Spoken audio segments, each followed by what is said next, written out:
All right, everybody, welcome back to Hour 2 of Blades in the Dark, week number 17. My name is Matt, that's Ian, that's Michael, that's Emily, and that's Anthony. And we are about to talk with a scheming demon.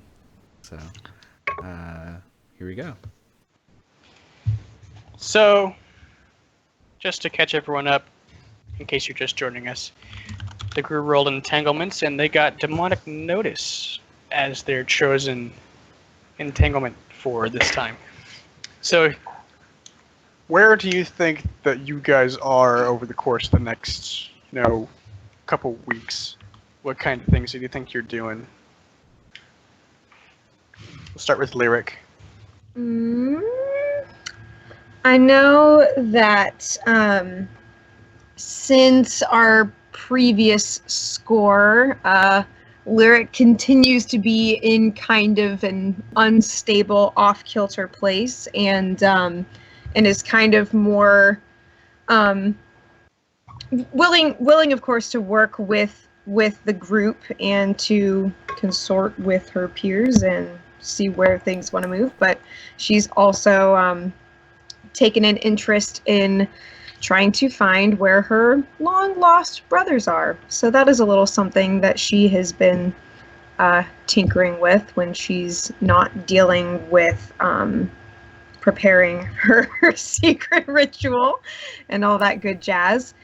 But yeah, so she's kind of thinking family ties and possibly trying to see if there's a way that she can connect with these people that she's lost and maybe see if they want to join in on the Gambit's burgeoning business. So that is kind of broad strokes where she's at. Being a whisper, do you think that you try to use the ghost field to contact these people at all? Or is it more, mundane methods? She actually first tried to write letters to actually ship to Tykeros, because she has no idea what's become of her brothers, and actually suspects, this is a little bit of Lyric backstory, but she suspects that her father, at the very least, was kidnapped by a demon and is being held somewhere, and she doesn't know if the same fate befell her brothers. So more demonic entanglements there. But yeah, so initially hopeful, thinking maybe they're still in the land of the living.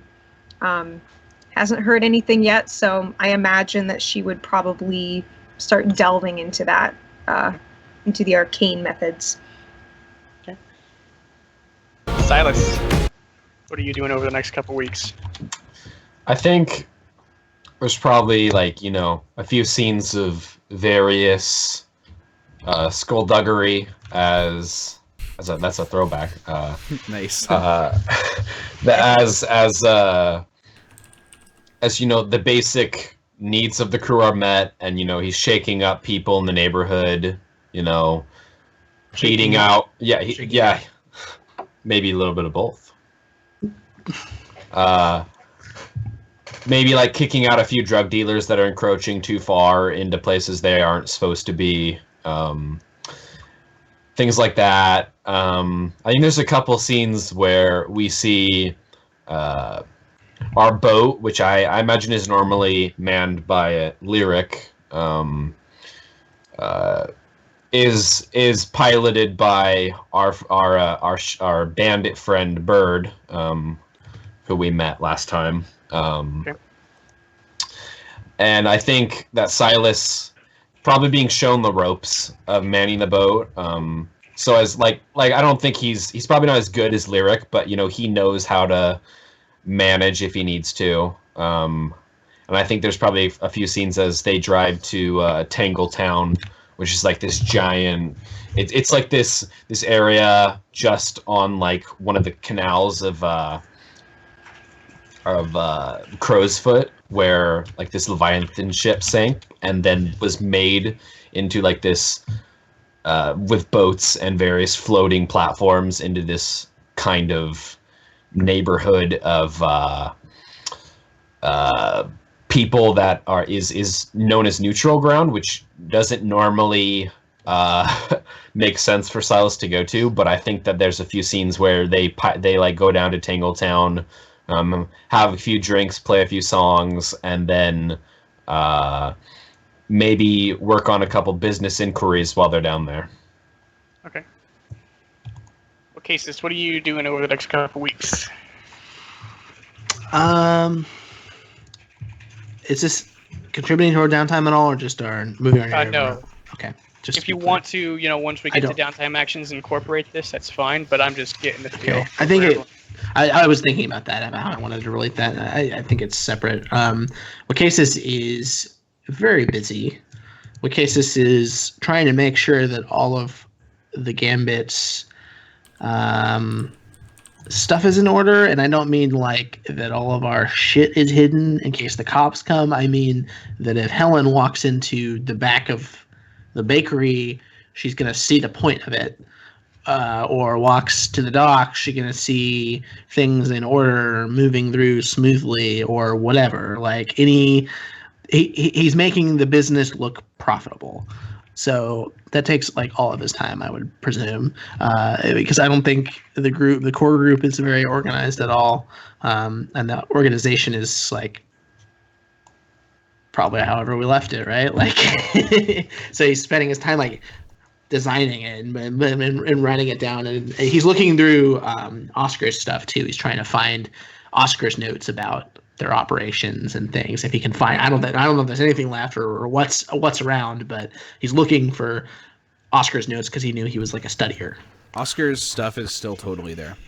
Okay. Yeah. So he's like going there and he's organized. Was it already really organized, or was it sort of like a pile of papers on the desk that Oscar knew like where things were? Right. So like everything on a shelf was like really meticulously organized, but things that were on the table were like they were like papers written like with the like main body of text like with some really wide margins on all the sides, and the margins are just like full of notes.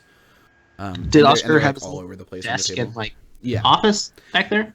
Not like his full office. Like he had that office still in the coal facility, but like he clearly had some other stuff like there, and a couple files. But these files were on like things that you guys were already familiar with, or other like criminals in the area, like big criminals in Crowsfoot, and like things written on the side were like, Bajo's wife is unfaithful. Is this a weakness?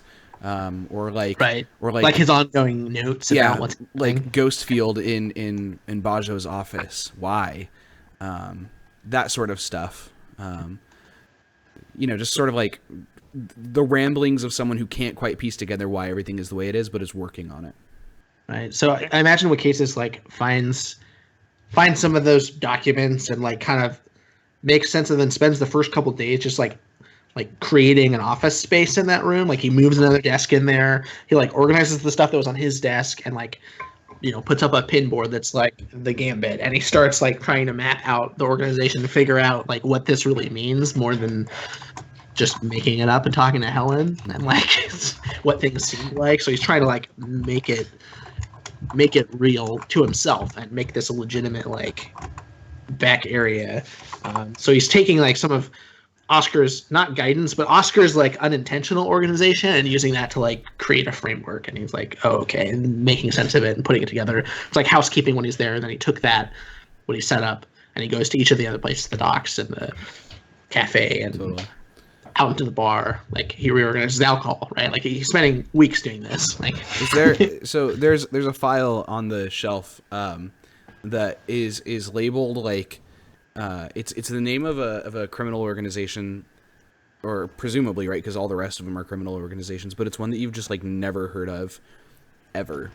I don't. For the sake of Fenris being in the chat, it's called Fenris. It's an acronym. No, it's not. It's written Fenris.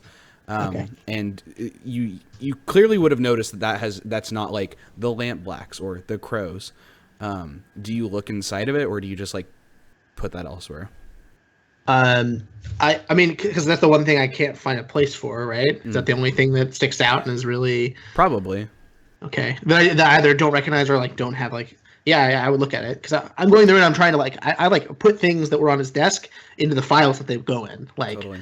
I organized his shit. Yeah, so you see some files on the Danfield family, who you would have known as some really like wealthy people from Brightstone, who are like the engineers, if you will, of a lot of the like factory stuff that is that's in Coleridge and Crowsfoot and pretty much all over Duskfall, in the docks especially. You would have noticed some like personal family, like, well, you wouldn't have known it was family stuff, but personal stuff about them, like their habits, any connections they have. You would have also found like blueprints for like a whole body, like a HULL, like, and it would have had like some scribbling notes, like Willie, and you know, just stuff like that, like under the head there's like a brain compartment with like a big like 3 question marks and like just a bunch of stuff like that, like. Okay. Oh, Oscar. Yeah. So he has his like almost profiles on his family and these people. Are the Danfield? Can I tell from the files and my knowledge? Like, are the Danfields like purely of historical significance? Are these things they did and made, and now they're kind of old and they've moved on, or are they still like Right. doing what they do? Right. So in your investigation for that very question, you would have found like a file on like historical files on when they were like a really like, you know, big deal, and then also some files like a newspaper clipping that was like it's like a tabloid. It's like what happened to the Danfield son, you know, because there was a son that was like, you know, the paparazzi, if you will, knew that there was going to be an heir to the wealth, but then like the Danfield family got really quiet about it after what happened with Oscar and Willie, and you see the word gobshite like scribbled in next to it, like really heavy, next to that. And yeah, there is some stuff about like nowadays, like what they're up to, like a couple more newspaper clippings that are like what a Danfield heir would have meant for the Danfield empire, and it's just sort of like financial stuff, like it's all sort of tabloid stuff that's like what ifs and like what happened to the Danfields. Not that like the Danfields are still public people, they're still out in the public, but like it's like talking to like someone about like the WikiLeaks email, like they just don't talk about it. Like it's just like they're not going to bring it up. It's like, listen, there's other stuff to focus on. The Danfields are kind of similar in that way. They're not talking about it. Because they always say like it's a personal matter, and we don't want to talk about where our son is. You know, our son, like we want to shield our son from the ways of Duskfall, that sort of stuff. So it sounds like they're making it sound like there's still a son somewhere, but they're also like not letting him be seen by anybody. If that makes sense. Okay. News about the Danfields was definitely more dense like 50 years ago. Is that all you got? What cases? So I mean, Wacasis sees that and kind of, you know, puts the file folder delicately with the kind of like the chunk of stuff that's just like Oscar's personal life, like the stuff that's clearly because he's obsessed, or like his like pet. He's just like the like I think it's just labeled Oscar, and it's just like he puts it over there where he thinks it belongs, and you know, Okay. moves on to his next task. Puts that one away in the old noggin. Okay. For now, In that's the old all. brain compartment? Wacasis wants to contact the Danfields, but it seems like there may be some more Oscar discussion soon here. What's Giuseppe doing? Giuseppe spends some time looking around Crowsfoot, asking people if they've seen anyone who matches the description of the newspaper clippings, and to the people who ask, like, you know, why are you asking this? They're just refugees from the war. You know, they're no more than criminals. He just says, like, I'm a bounty hunter. They're wanted, which is a total lie. He's not that. In fact, like, his enemy is a bounty hunter for the very reason that he wouldn't be one. He he's not in the market for hunting down people for murder. He's in the market for hunting down people to bring them back so that they can be with their families.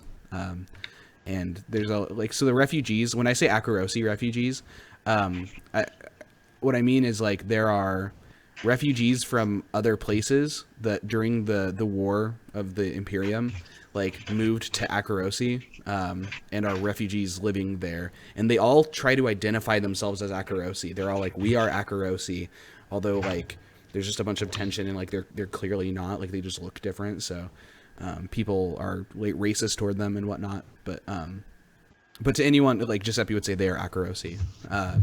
So yeah, he's looking for these people, and he also wanders to that warehouse a couple times and does some reconnaissance work and just sort of scopes it out. Like he stakes out a couple night in like an abandoned church building or something that's nearby that he can kind of see down into the warehouse with. Okay. What do I see? So if you were staking out that warehouse, on most nights you probably wouldn't see anything. You know, maybe on one of the nights you do see, you know, a small group of maybe like, you know, somewhere between 4 to 6. They go into the warehouse and do any of them match the descriptions of the Akarosi refugees? No. Okay. Not as far as you can tell. No. They probably stay, to your knowledge, in the warehouse for a couple hours, and then they come out. Okay. Can I see them inside? Like, are there any windows that go inside? Probably wouldn't be able to see much inside. There's windows, definitely, but they don't really give you a great view as to what they might be doing inside. Okay. Yeah, he's just scoping it out, and he's writing down like when they come and go. Okay.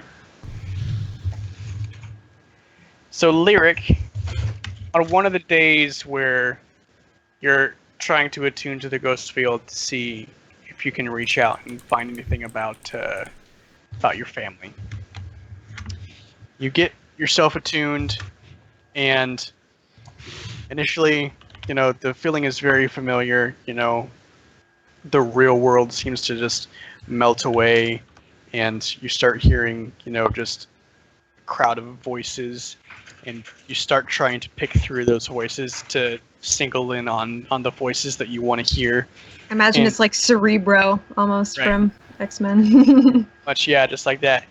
And for a few seconds, you know, you hear a voice that you think sounds familiar. You know, you think it might be someone that you knew, maybe one of your family members, but you're not quite sure. And you start trying to hone in on it, and then all of a sudden everything just goes dark and silent. And then in that silence, you know, you hear the familiar voice of Sitara speak out to you, Gosh dang it, Sitara. say, "You haven't been to see me in a while, Lyric."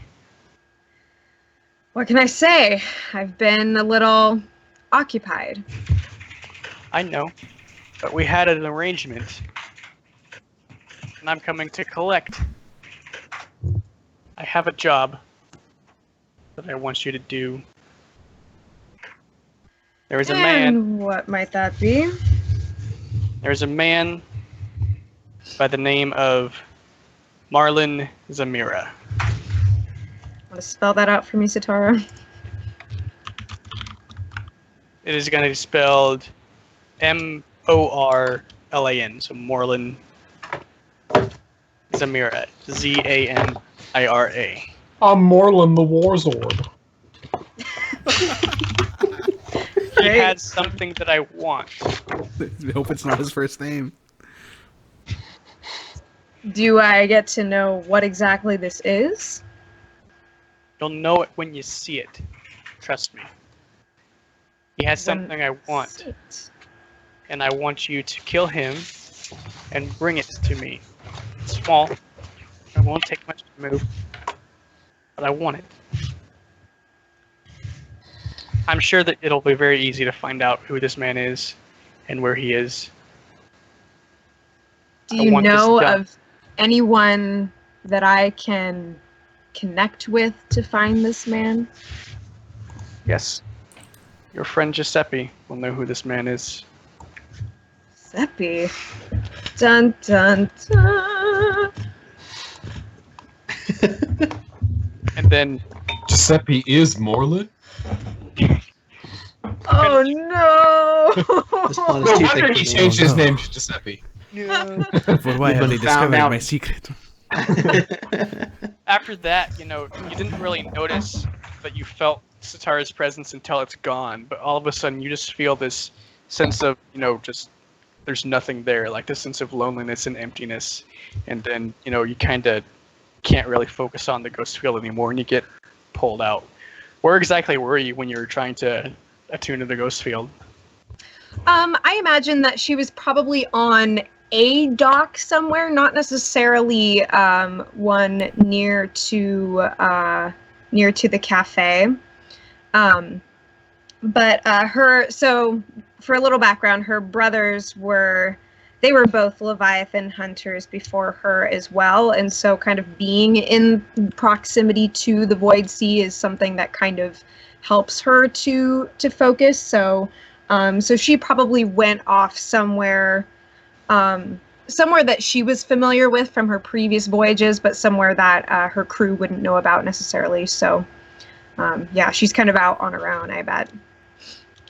Okay. So what do you do after you have that vision? I imagine that like before Satara fades out and before I kind of unattune from the ghost field, Lyric has been pretty agitated lately, especially being caught up in this search for her brothers / potentially father. So she was like trying to scream at Satara like don't you have something for me, like and just like begging her to give up some information about the whereabouts of her family. Obviously Satara doesn't do that, so Lyric is kind of out of breath and she's pissed at this point because she felt like she was so close and that was just like the absolute betrayal, but at the same time bound to a demon, so what can you do? So she I imagine that she has her electroplasmic harpoon thing like kind of strapped to her back, and she just like slings it forward and she charges off. Would she know where Giuseppe is at this point, or So Giuseppe, like over the course of these 2 weeks, he's not like strictly out hunting for these refugees and also like scoping out the place. Like he's also like going back to the cafe and enjoying cafe and Mamma Mia and like just he's out and about. Like he's not like impossible to find. He's not hiding from you guys. So okay. Is there, so how often does he like frequent, say, Weeping Lady statues or other like sacred places? yeah, it's hard to say That he, because like, it's visit. his vice. So like he doesn't. So like in order to like gameplay make sense, he doesn't go there every day. But like Sure. you can find him like there are small Weeping Lady shrines around the city. Sometimes as small as like a small statue in the side of a building. Sometimes as large as like a statue in the middle of a square, depending on where they are in proximity to the Church of the Weeping Lady. So he'll show up around them and like leave a small offering, or say a prayer. But he's not like going to the actual like Church of the Weeping Lady all the time. That's just when he like really needs to, Sure. be there. Yeah, because I don't necessarily know that Lyric wants to go ask everyone else where they think Giuseppe is. Would Silas or would Cases know that, or I think Silas might know where he is. okay. So maybe actually Lyric would go to Silas. Because we were talking in the chat a little bit about how Silas is kind of on the down low looking for Oscar when going to Tangletown and stuff like that. So I think that over the past couple days or weeks, Lyric and Silas have built up a little bit of a rapport as they're taking the ship around for his business affairs and keep an eye out for Oscar. So she's still pissed off and just kind of storming forward. So where might I find Silas? Silas is probably back at the Gambit, Yeah, I think recently he's taken more on his downtime drinking for no apparent reason. So usually he frequents the Gambit when Killed he a man has free pretty time. brutally, so you get to kick back a notch. I'm not sure if that's why he's drinking. I feel like that would... He's drinking because he didn't kill him hard enough. Exactly. Didn't kill them all. I only stabbed him once. But yeah, he's totally at the Gambit hanging out, so... Okay. Yeah, so Lyric bursts in. She's really agitated, still has her freaking harpoon out, which is a very jarring sight. I don't know how jarring that would be for Silas per se, but she busts in, are you at the bar or... Yeah, he's probably sitting at I imagine he's sitting at the bar. He's got a book in one hand. Getting your He's study one of on. those. Yeah, he's one of those people that is very surprisingly cultured. So when he's not beating people up and playing music, which is technically cultured, but it depends. But he's reading. So right now he's got the bar. He's at the bar. He's got a book in one hand, and he's probably got a glass of some hard liquor in the other hand. And as she kicks the door in and storms in, he's got these little reading glasses on. So he kind of turns to look at her, and he just kind of looks at her and gives her what's wrong kind of look. Yeah, because normally with Lyric, it's kind of she's sort of a 0 to 60 or more 0 to 90 kind of personality. She's either very subdued or she is super ferocious. So definitely the latter when she storms in. And she's her breathing is kind of ragged. She's shouldering her harpoon contraption of all things, which she doesn't normally sport around the city, but judging by where she was and kind of sort of reconnecting with her Leviathan hunting roots, that's just kind of her go-to right now, and she's a little bit weary of Satara right now, so she just says, Giuseppe, where the fuck is he? And Silas kind of takes his reading glasses off, flips them away, and puts them into his vest pocket, and kind of stands up and kind of maybe he rolls up his sleeves, and then he's puts his hands in front of him, he's I'm a therapist. He's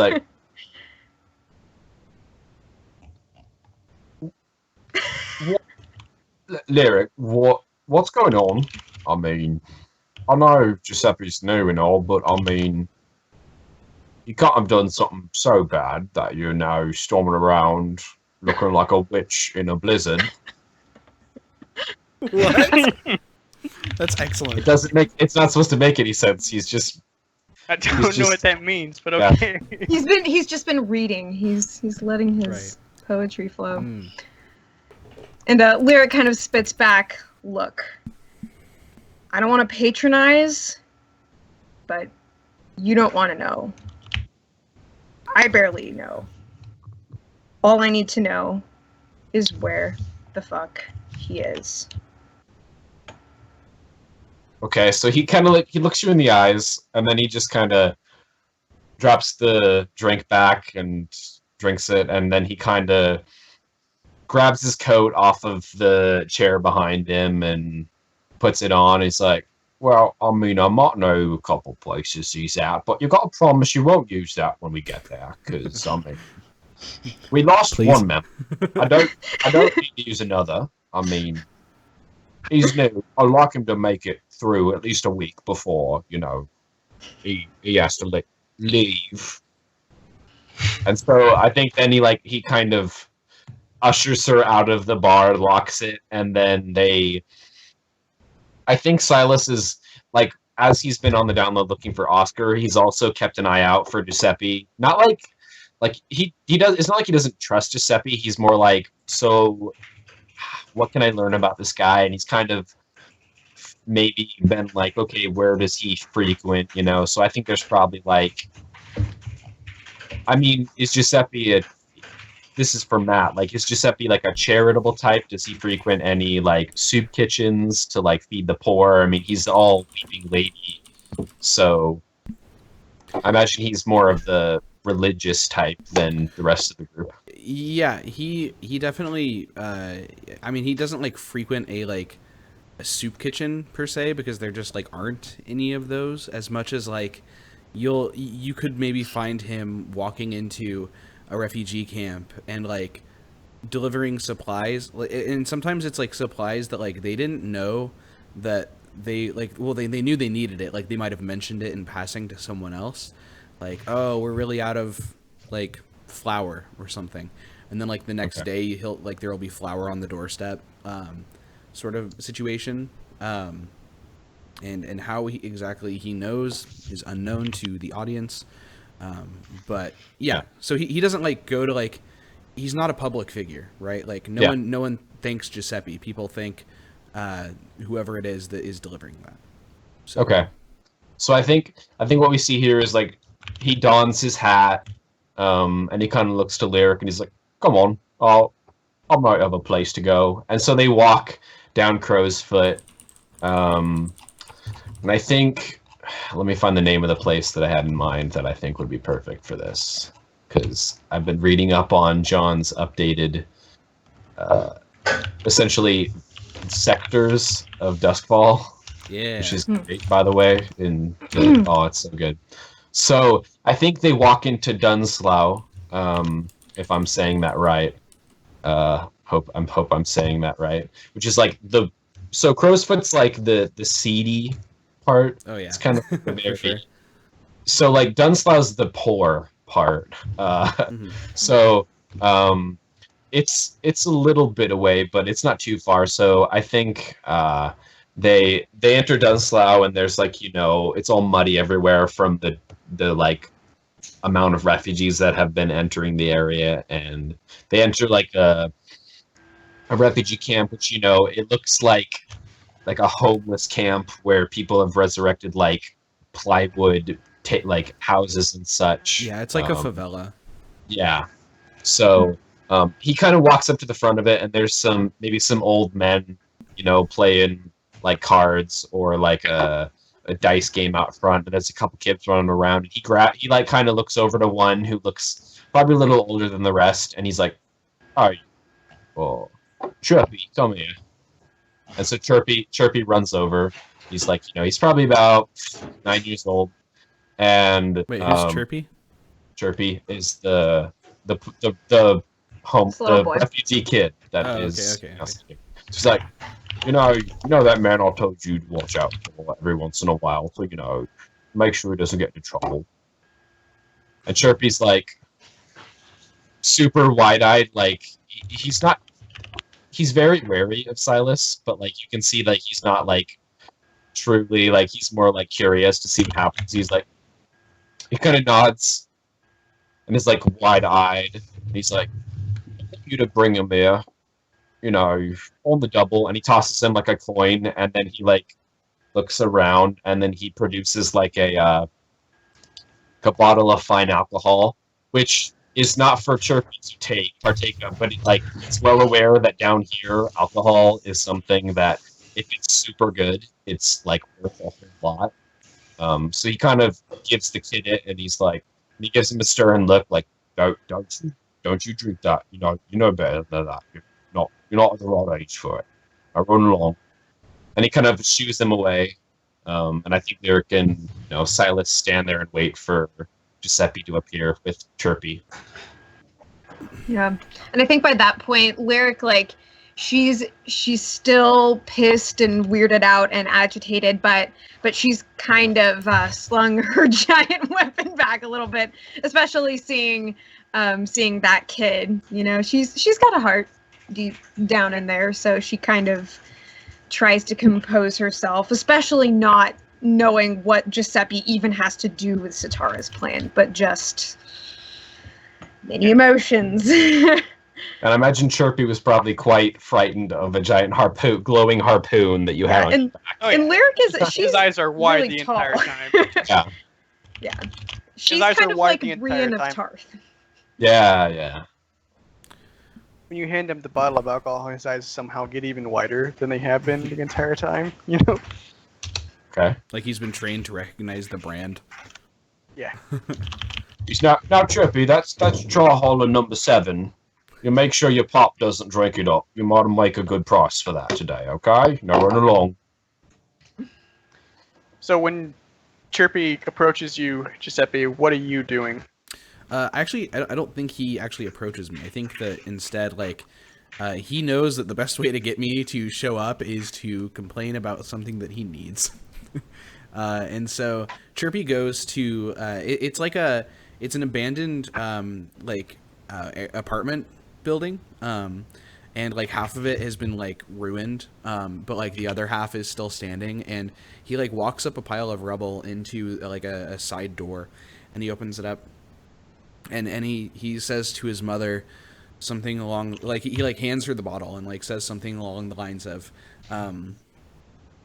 we're nearly out of potatoes, and I know that harvest isn't coming up, and I was thinking maybe we might run to the market, but I know that it's dangerous, so, well, Please, sir, may I have some more? kind of, yeah, like he's really presenting a case that's like, Mom, I can't let you go to the market.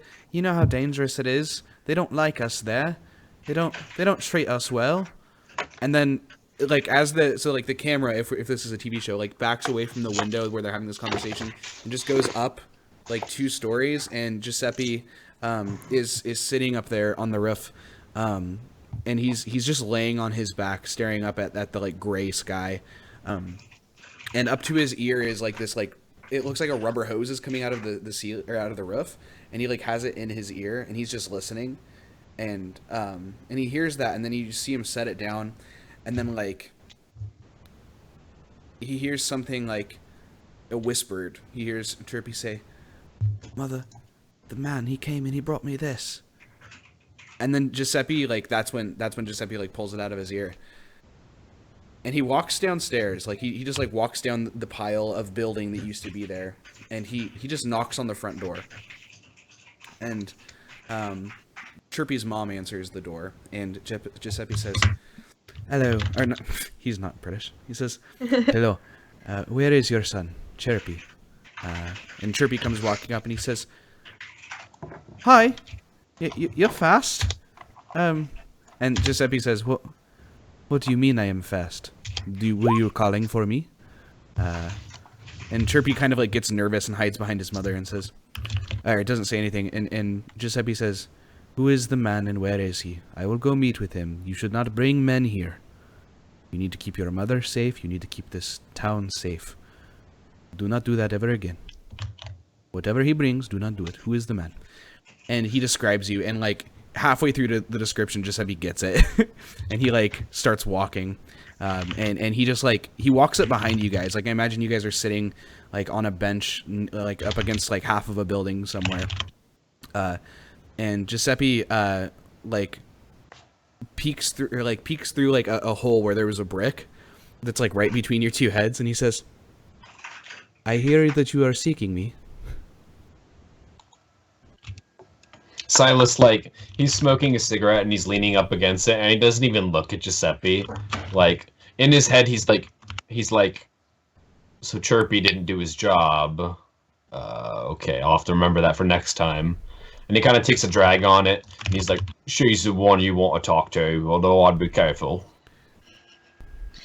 And yeah, at that point, Lyric kind of grabs her harpoon implement from the strap or whatever she has it attached to on her back. And so you said Giuseppe's on the other side of a wall, like yeah, a kind it's of like a a brick wall. dilapidated building. Yeah, it's like Okay. a tool shed, like Okay. maybe a 8 to 10 foot high wall. It's just single brick wall, and one of the bricks is out, and that's sort of like where I whispered through, and I'm just leaning against the wall on the other side from you guys. Okay. I'm just asking, is there a way that I can enter and be in that same space as Giuseppe? You can walk around Okay. the wall if you want to. Okay, then that is exactly what Lyric does, and she's kind of quivering a bit, which is maybe an off-putting sight to Giuseppe, especially given the weapon that she's handling. Is she like presenting it?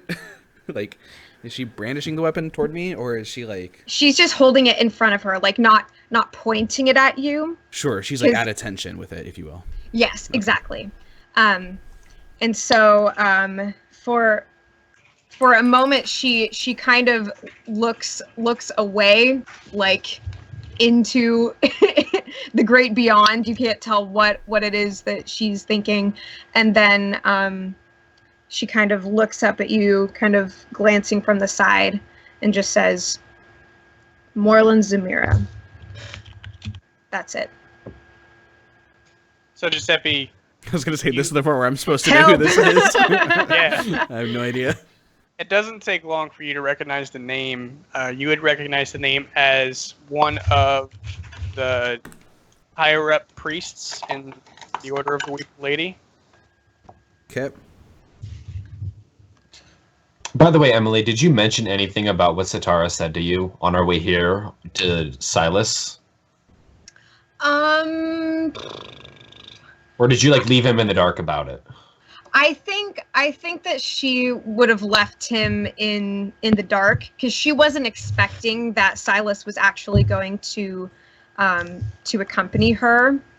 And at this point, she's sort of fighting the fine line between, like, do I let my crew members in on all this bizarreness that I'm entangled in, or do I keep this to myself? And she kind of bites her tongue and just holds on to that, even if it is Silas, and of all the people to get that kind of stuff, he probably would. Yeah. But Lyric's being stubborn. And I think like as you say the name and as Giuseppe remembers, like he's like, okay, that's who that is. Silas is very much like trying to not look like it, but slowly moving to be in between the two. Like not like be directly in between so you can't see him, but more like if she tries to shoot him with that harpoon, I'm gonna try and stop her from doing that kind of movement. And then he just lets everything play out naturally. So Okay. you say that, and like Giuseppe, whose face is like mainly covered, because he's kind of in his incognito thing, while he's serving in Dunslow. He looks at you and he says, I will answer your question. I do not mean to deflect, but I must ask, 1, where is Wacasis? And 2, why are you carrying that? I don't think Lyric just kind of shrugs at the Wacasis part, says it's not relevant right now. And Silas, like in his head, he's like, "Oh shit! I'll knew something." He says, if this I'll is forget something. business for the Gambit, then we should all be here. Or is this not Gambit business? Is this? Does this like flash to a cases where he's like in the cafe making croissants? And, like, Cases. Going through all your guys' stuff, by the sounds of it, it's like No, Cases is like straightening the bottles of liquor in the bar, like meticulously. Is he like listening to music and like totally happy? Like, No, it's like completely silent, and he's very intensely like it's just like a shot, like from the bottom up, going up through the bottles, and then you can see his eyeballs like above the bottle, like. It is, and then we cut back, and it's like this dirty, like gray brown mud, just terrible part of town. And Giuseppe says, Morlin is he is an eldest of the order of the Weeping Lady. Why do you ask? To answer what you are asking me before, this is the business of the Gambit, but it's something I have to handle on my own. This to does keep not us sound safe. like something that is a business of the Gambit. If I do not know what has caused it, and you are the only one who can solve it, then it sounds like you have a problem. I am happy to help you, but if this is Gambit business, we should treat it as such. What I don't know is that if I tell you what this is about, it's going to put you in danger. I live every Silas. day in danger. Look at this Yeah, place. and There are men like Silas who come here every day giving booze to young men who need a future so that they can do whatever. Now here's the deal. These young men, they have nothing. They are told, here, take this, it is worth something. You will survive if you take this and do as I ask. What Silas asks to find me is nothing compared to what the others will do. There are children here who have more experience with a gun than what Casus will ever have. There are men here with more experience, and he kind of like mixes it up with fake cards than Lyric you will ever have. Like, and they are far younger than you because they are told this is the only way to survive. If we must talk about this, let's not talk about this here. This is my own business. This is not Gambit business. We take it to the Gambit, we talk about this, okay? Does it make sense, Capi? Lyric kind of looks away, and she's sort of digging one of her heels into the muck and the dirt that they're standing on. And she says, "Look, there's a fire, and I'm the only one who can extinguish it. And in order for that to happen, you need to take me to this man now." wait, hold on, Lyric. And like Silas kind of like he's been trying to stand outside, but like as soon as Giuseppe starts like basically going like Silas is, the worst of the bad men, part of him's like, I didn't do anything wrong, and part of him's like, I don't want to be outdone by being bad as well. So he's like ruffled a bit, and then he's like, hold on, Lyric. First of all, I've been caught on fire once or twice, and it's not so bad, and I think I can handle it. And two, you need to settle down, because if he says, he sounds like he can handle the job, and he sounds like he's willing to do it. So maybe we go back to the Gambit. You don't shoot him with that pointy little whale of yours, and maybe we talk about it over. I know with Casus, he'd like to talk about it, so maybe you don't kill anyone here today. At least not him. We could go find someone else. I have no interest in killing Giuseppe. This is I need comforting to hear. Yeah, you're fucking welcome. And Now. you're fucking fiery. So tell me, what do we need to do? Lyric kind of backs off and leans against the wall. And she breathes deeply, debating whether or not she even wants to talk about this. And then she kind of glances at the two of them, realizing that they're both so confused that clearly no progress is going to be made unless she just goes off on her own. But she looks and she kind of says, "Have you ever made a deal with the devil?" No, this sounds stupid. I knew a man who was nicknamed the Devil, and I made a few deals with him. This sounds less stupid when you put it that way. But still maybe stupid. He turned out to be, maybe a little devilish in the end. So, not sure how that helps, but no, I haven't made a deal with the devil. We don't deal with him. No, I have dealt with you. He sounds like a cool guy, but I mean, I disagree. It's a she, as it would turn out. Ah, I When might know of her then. You know, my ex was a little. maybe Wakasis Silas, knows would you about kindly shut the fuck up? Just to be like, yes, Lyric, please continue. Well, I have begrudgingly made a deal with an actual devil. And she requires of me one thing that if I can't deliver it to her, I can't tell you what that would mean for the Gambit. But unfortunately, she has me in the palm of her hand. And what she wants in the palm of her other hand is Morlin Zamira. Or rather, something he possesses. Okay. Is this something that is inside of him, or something that is around him? I am only told that I will know when I see it. Okay. And Giuseppe's like running through his mind, like, dude, like this sucks. This is like my new crew, all like asking me to either steal from or kill, or turn to a demon or something. Like do something really fucky with like someone who is effectively like the equivalent to the Catholic Church would be like the bishop, right? Like he's pretty high up in the order.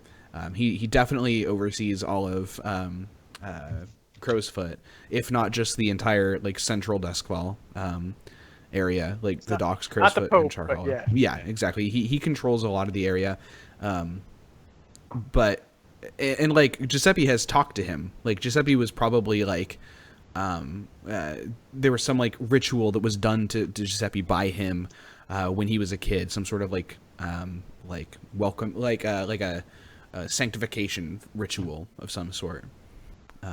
Perhaps it's a little like baptism, but they actually just take like a drop on their finger and put it like in the corner of the eye so it'll fall down. And like so that like so he knows this guy, right? Like not like personally, he's not like over there all the time, but he knows of the guy and he's been around him before.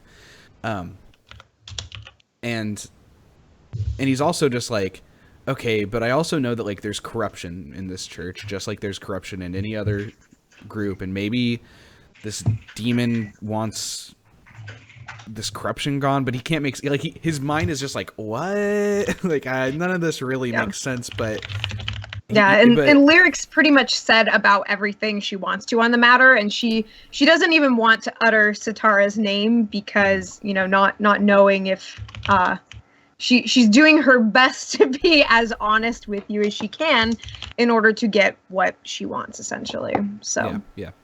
And Giuseppe just kind of like he's like, okay, we need to speak with Wakasis on this matter. It is Gambit business, and I understand, but before you and I go to Morlin, besides, I don't even know what he is doing right now.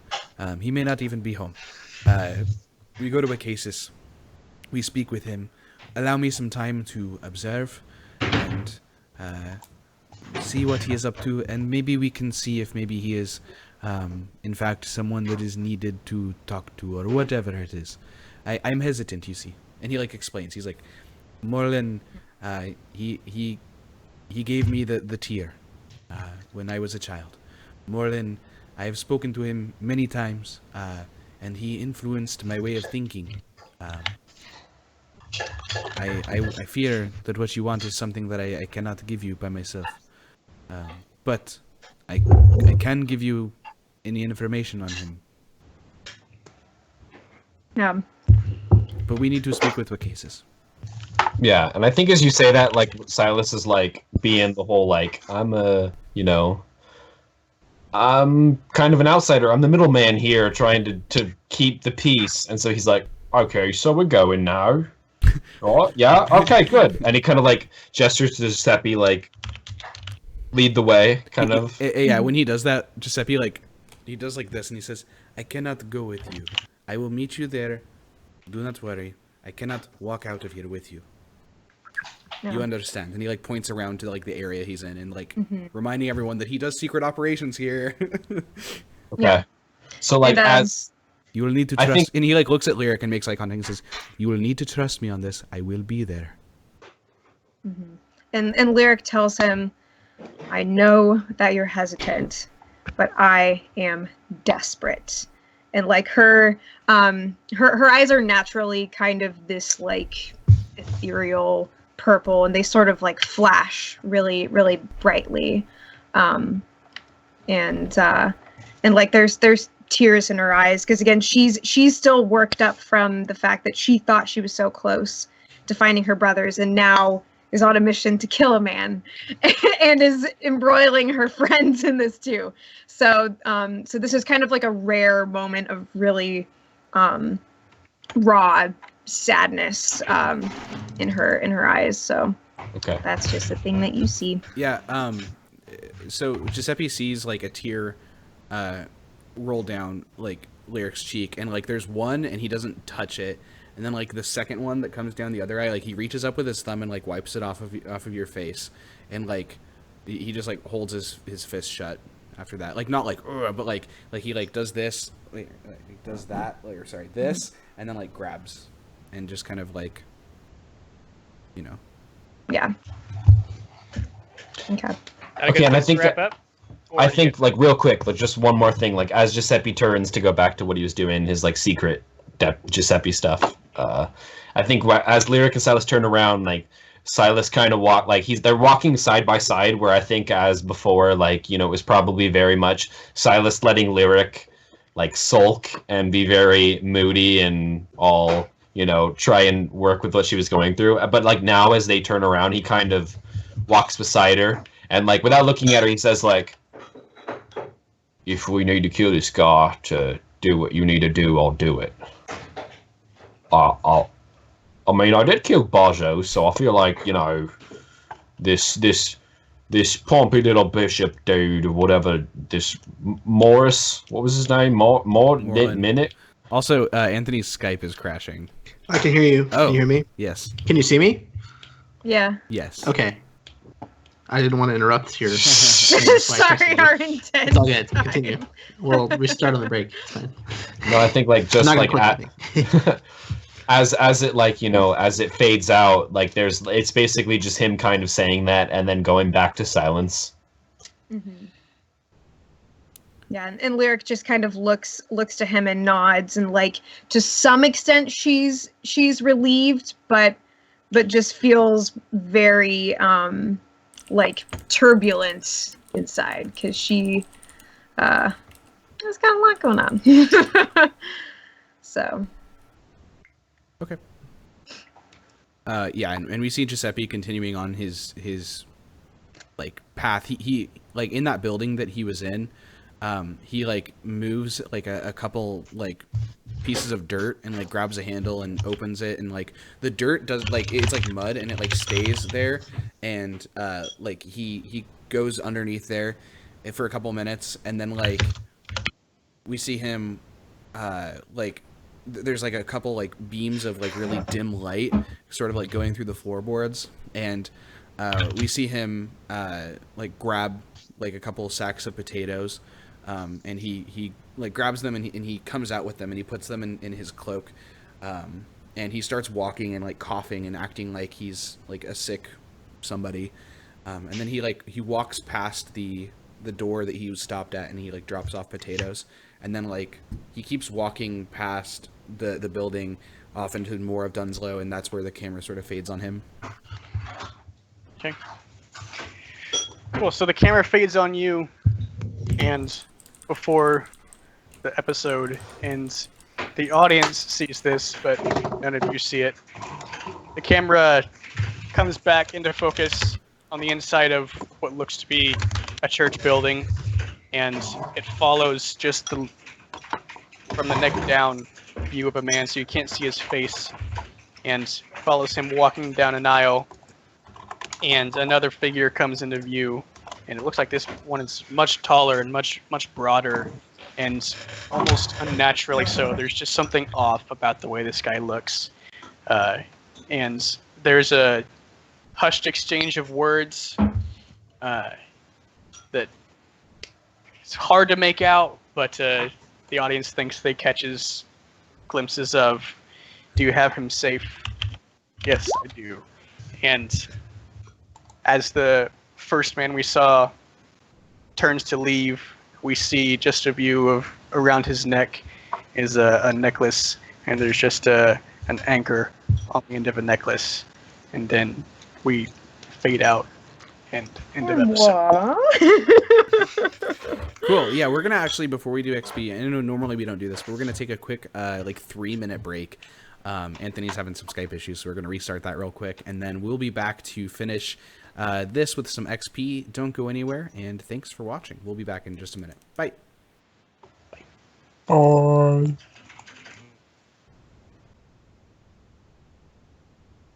All right. I know that the timer still says we'll be back in 25 seconds, but we're good to go, so we're gonna hop right back into it. Let's go ahead and do some XP. All right, let's start with crew XP this time. Just change it up a bit. Did you guys execute a successful? We did not execute a successful. Nope, not even a little. Execute a successful espionage, sabotage, or theft operation. We sure sabotaged the crap Yeah. out of the Lamp Blacks operation. I think that what you guys did should qualify. I think we should get 2 in that. Yeah, there was some espionage, there was some sabotage. There wasn't really much theft except for the theft of alcohol And but, of you know, Bajo's life and And of and Bajo's life. and Bajo's wife. Am I right, Anthony? And you did contend with challenges above your current station, significantly so. Let's give you 2 XP for that, because there's a couple fronts there. There's the Lamp Blacks, and now Satara is starting to, come onto the scene more, and she's definitely above your current station in pretty much every way conceivable. So, you guys, I think, are working on bolstering your reputation. You're trying to. we are now not work just the the Lamp Black Gambit, a bar crew. We're now like the Gambit who works shipping and works with the Lamp Blacks, and we're now business associates with like a significant Demon. Plus, plus it should. And owns a cafe. yeah. Don't forget that. Or the boat. Yeah, the boat. One of those is cooler than the other. I'll let you choose. 2 for that. Okay. And you guys are always real good at expressing your goals, drives, and inner conflict. You guys get 2 for that this time. Hooray, we're good. Mostly for the interaction between Lyric and Giuseppe. That's real good. Nice, good job. Pound it. But we leveled up again. Oh no! More listen, more boats? Anyone? John Harper, if you're watching this on He's YouTube, not. you have got to tell us if we're leveling up these crews too fast, because I feel like we're doing it like every session or every other Because we session. the best. Get over it. I'm fine. I'm sure we're not doing anything wrong. Yeah. No, if we are, well, we're playing the game and it's fun. Cool. Let's do Lyric next.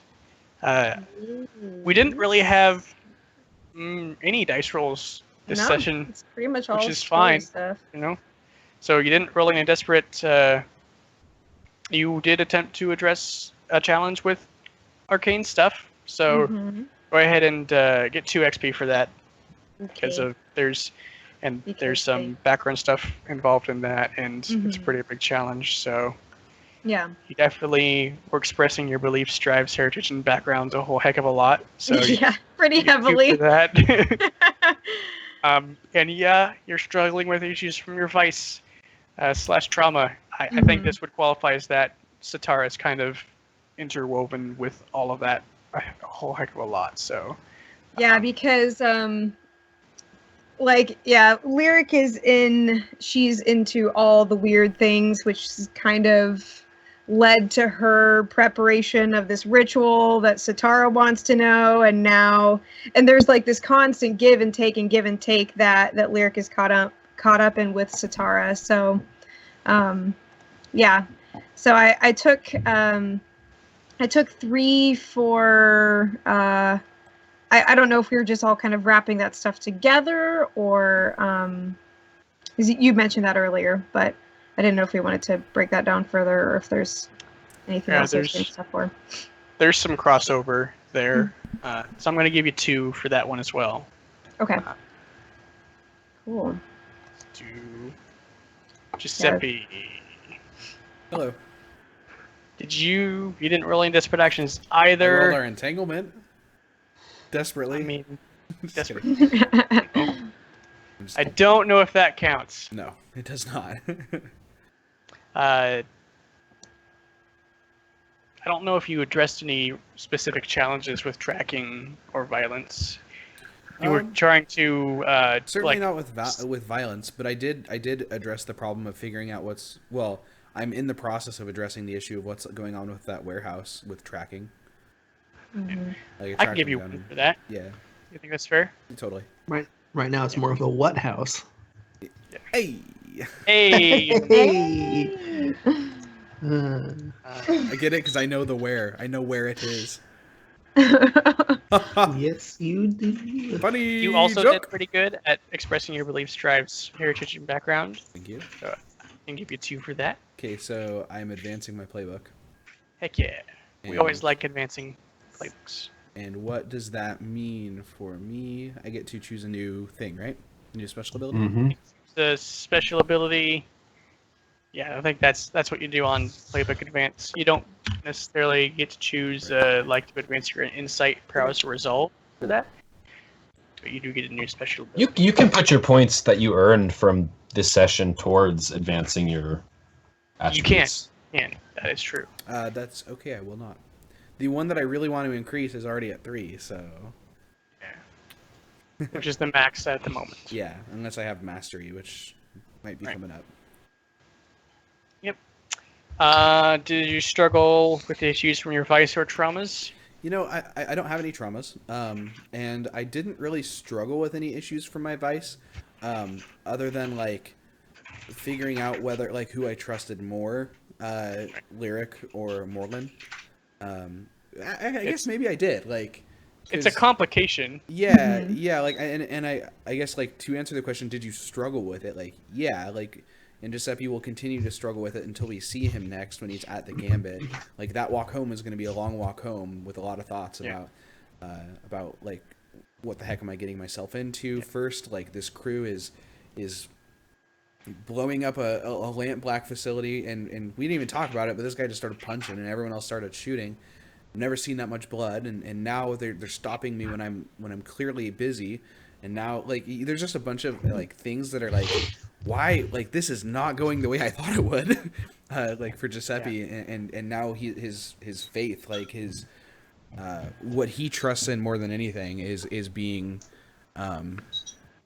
challenged, or at least the people involved with his faith, which is less of a challenge for him, but you know, like I said, like this guy effectively like baptized him. Yeah. So Do you think that's a 1 XP struggle or a 2 XP struggle? probably just 1 for now, because it like if I had to kill Morlin, like that would have been a 2 XP, right? Like Oh no, I'm gonna take care of that for you. sounds like it. So I'll just take 1. Okay. Let's do. In case it's. Me. You didn't roll any desperate actions. Did you address any challenges with deception or influence? Yes. You did. Very much so. You did. You get 2 XP for that. My man. Woo! You did express your beliefs, strategies, heritage, and background. I think you did that, you know, with your conversation with Helen. So 2 for that. Mm, And mm, mm. do you think your vice is causing you any problems this sessions? No. It's not causing any problems. It's helping you at this point, you My know? man. Well, just in the things that my vice did for me before, which Yeah. actually I think when we do our downtime, we're gonna have to have a conversation about my vice, because I think Case's vice is changing. That can happen, you know? Yeah. Perfectly fine. And Silas, like I said, we didn't do any rolls, so this session you didn't really have a chance to do anything with violence or threats necessarily, unless you have something that comes to mind that you think you should get XP for. I mean, I think I don't know if this is so much dressing as it is preparing for. I feel like it could be turned into that as basically the whole time that Wakesis was talking to Helen, everything Silas was doing, like in interacting with her, was to intimidate her. It didn't come down to a role, but I think very much like shaking her hand, tipping his hat to her, stealing his booze, and even like reading his books was very much like him basically saying, we might be allies, but in no way does that mean you're safe from me, kind of thing. Okay. I think she would have picked up on that if that's the message you were trying to Totally. put across. Yeah. So I think you can get 1 for that. Yeah. Did you express your beliefs, strives, heritage, or background? Yeah, I think that happened a lot with what happened between Lyric and Silas this session, and even with Giuseppe, he wasn't too.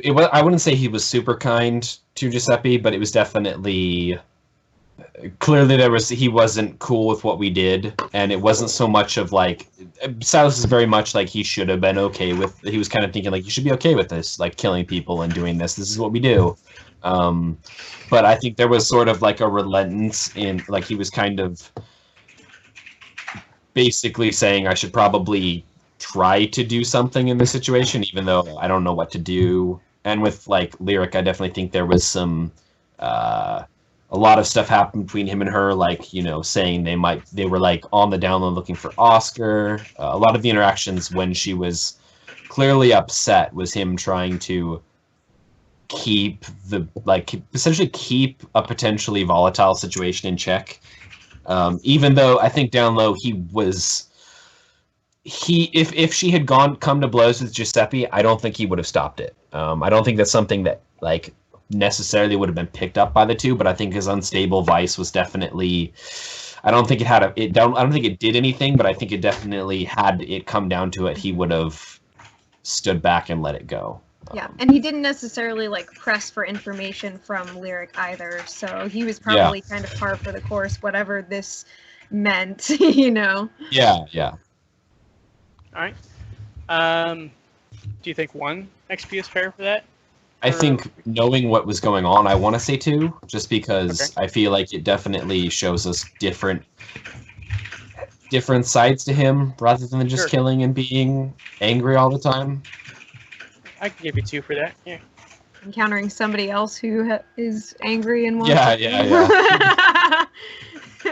There was definitely a kindred spirit in I understand what you're feeling right now. I know what you're going through, honey. Yeah. It's gonna be okay. And I don't think your vice or traumas caused any major problems this session. No, it didn't cause problems, but if it had come to it, it would have. But I don't think it did. Right. No. Okay. Cool. That is XP. How many people leveled up? I did. Everyone else close. everyone else leveled up a couple sessions ago, so or either last session or a session ago, so. GM leveled up. Yep. Again. Yep. Good job. Damn. Did you roll any desperate actions, Michael? All my rolls were desperate. All my GM rolls are always desperate. Nice. Cool. Well, thanks for watching, everybody. I hope you guys had a good time. Again, if you're watching this on YouTube, welcome from the past. And, or would I be welcoming you from the no, I'd be welcoming you from the past. And thank you for watching there. If you are watching on YouTube, make sure to leave a comment in the comments section below. I know there's not a lot of them, and it might not look like there's anything going on there, but I actually do read them all. So if you guys have anything you'd like to say about the show, we do read it there. So make sure to say something there. And yeah, share with your friends too. Yeah, totally. Invite a friend. It's more fun with more people here. So. And you might get something important in the plot named after you, Fenris. All right, let's go around and do some shout-outs, starting with Anthony. With me, I wasn't ready for this. Oh, I'm so sorry. I didn't know this was going to happen. Shout out to the English cheddar with Italian truffle cheese that's at Trader Joe's right now. Yeah. Eat some of that stuff. Nice. It's good. Sweet. What about you, Emily? You Oh gosh, as far as shouting out other things, I also was not prepared, so that's great. But You do YouTube stuff. Yeah. I do YouTube stuff. Currently, The Walking Dead and Westworld and other things in the future when I have time to do them. So, Like yeah, Wayne's World? reviewing. That's next, right? That's season 2 of Westworld, right? Yes, absolutely. That is Westworld 2 definitely party where things are time. headed. Yeah, that's what I'm ready for. Great. Yeah, so MID Sophia, which I think my YouTube channel was already linked Yep, it's previously, in the chat again. but yeah, that is my Facebook and my Twitter and my YouTube, and all those things are one. So I regularly talk about things that I like and shout out people on my Twitter especially. So other things that come up will be there. Cool. Michael. Yeah, I got a few shout outs. The first one, I would love to shout out Matthew Mercer and Marcia Ray, who recently got engaged this week. So if you don't know who those guys are, Matt Mercer is the GM for Critical Role, and Marcia Ray is one of the players in said game online. Is a fantastic online Dungeons and Dragons game. I enjoy every single episode I watch. Like 6 or 7 voice actors get around and play Dungeons and Dragons, which is the best thing ever. Yeah. Because they're voice actors and they do voices, unlike me, who's lazy and doesn't do voices because I suck at it. Hey man, I suck at it too, but I gotta try it, right? I like Grog. Maybe He's cool. Maybe if enough people in the comments in the chat were like, Michael, do voices, maybe I'll do it. If you guys love me enough and ask for it. So yeah, shout out to them. Congratulations. I wish them the best of luck. I will shout out Dark Souls 3 DLC, which I'll be playing all too much of in the next week when I'm not working and not playing Civilization 6 or Skyrim HD. Right. I got a lot of video games to play this week, dude. guys. It's going to be great. And shout out to the roleplay crew who's doing their Blades in the Dark game tonight, trying to steal our viewers. We love you This guys. is not trying, dude. They stole all 3,600 of our viewers. No, but for reals, we love you guys. We love you, I John. JP, you're great. I love your content, so I don't even have any hard feelings about it. Blades is a great game, and more places playing Blades in the Dark is always good because it's a fantastic game. So as always, shout out to John Harper because he deserves it. Give him your money. Yeah. Go buy his games. Yeah, totally. Ian, what about you? Shout out to my work for scheduling me for every day this week except for today. Yo, Hey. nice. Yes, I should feel good about, but there's other stuff that they're conflicting with. So I mean, it's pretty middle road at this point, but you know, I mean, it's work. So, you can follow me on Twitter. I've upped my memeing game on Twitter as of recently. So Top look quality forward to memes. more of that. Yeah, I haven't had much time to draw, so there's probably There's going to always be memes. more. Yeah, just more memes, less drawings. But yeah, I still got time to meme. Nice. I'm on the pinnacle of my game right now. Otherwise, I've been playing this game called Sunless Sea, which I want to say is, I feel like it's very Blades-esque. It's a kind of, I'm trying to think of the word for it. Yeah.